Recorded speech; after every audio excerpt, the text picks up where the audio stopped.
نبی علیہ السلام مبارک د مسلمان تعریف کوي چې مسلمان څوک دی. هر څوک دعوه لري، چا چې کلمه ویلې ده هغه وایي چې زه مسلمان یم.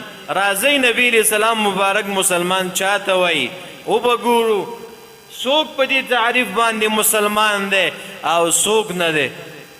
نبی علیہ السلام مبارک فرمایي المسلم من سلم المسلمون من لسانه ويده.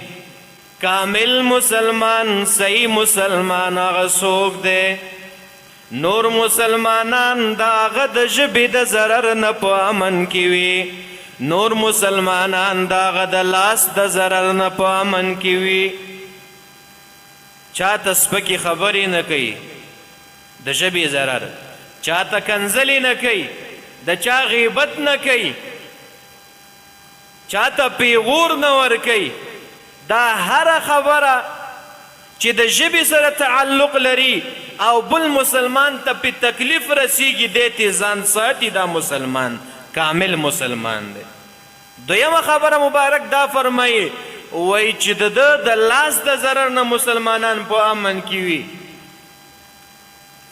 په لاس د چا غلا نه کوي، چا نه مال نه غلا کوي، د چا واخه او شوتل او د چا نارنجان او د چا لیموان نه غلا کوي، په بوریو کې نه بارئ چې خرڅېږي، د چا کور ته غلا دپاره نه ځي.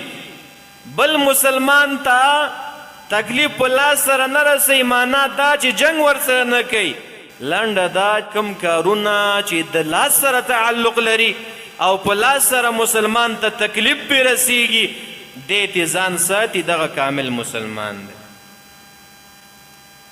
او که دې نه اخوا ته څوک د لاس نه یې خلک په عذابو، ژبې نه یې خلک په عذابو، دا کامل مسلمان نه دی. کامل مسلمان تعریف پیغمبر علیه السلام په دې دوو ټکو کې خلاصه کړه.